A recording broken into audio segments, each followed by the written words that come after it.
Greetings Earthlings, Schmelly here with another mildly informative video. This time I'm going to be going over a Gen II 3.5DE engine swap into a 4th gen on 3.0 timing. This is just meant to be differences between the Gen 1 and Gen 2 videos on 3.0 timing. So first we have your timing components. It's still going to be run on 3.0 timing, but you'll need a different set of cam adapters. The old school Steve & Max cam adapters will not work because the cams are timed differently. I make a set of modified cam adapters out of stock cam gears, so feel free to send me a message if you want a set of those. Let's see, what's else? Your exhaust manifolds or headers. Bank 5 and 6, I think. I'd have to double check, I don't exactly remember. You have to reverse 2 of the exhaust manifold studs. I believe they're sitting like this, so you need to flop them like that on both the front and rear banks. Next is the fueling. You will still need to, my engine harness is kind of hiding it, but these also still use the same top feed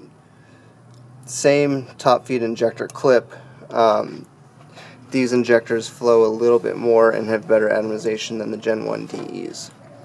In this case, for my car, I took a DEK fuel rail and modified it and added mounting tabs for this lower intake manifold. If I were to do it again, I would just keep the stock fuel rail and use an adjustable fuel pressure regulator to convert it to returnless. But here I have DEK fuel pressure regulator and just a return fitting. Same deal with radiator hoses, still use the 3.0 water pipes. In this case I kept the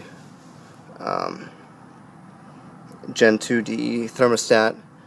This one's a little different from the Gen 1 because this thermostat does not have a coolant port on it for the oil cooler. Instead, if you look right here, there's a hose right here. That is the new water outlet for the oil cooler. So if you're deleting the oil cooler, you'll need to find a way to block this off.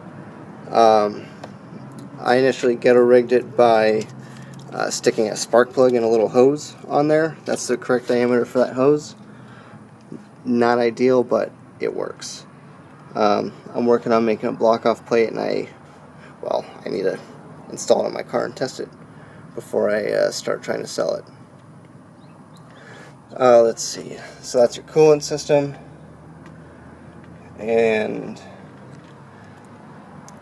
as far as emissions goes, same thing. I put all my emission solenoids on this bracket here to simplify it, and have this vacuum line somewhere I have it feed run it up to the intake manifold over there. There's 2 vias. I did not hook them up yet, so right now they're currently just stuck open, and it's okay. But eventually I plan to get those all hooked up and working.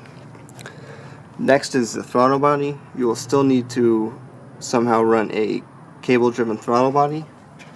Right now I have a 70 millimeter Pathfinder throttle body from the 2000-2001-ish Pathfinder 3.5.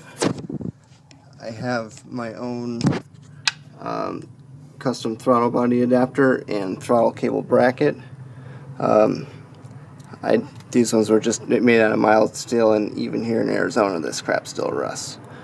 So but yeah, those I also make and sell, which are coated and not just plain uncoated mild steel. Let's see, so with the Pathfinder throttle body, still have my stock TPS, still have my Pathfinder idle air control valve. Actually, this particular valve is from a 01 Sentra, which also works, by the way.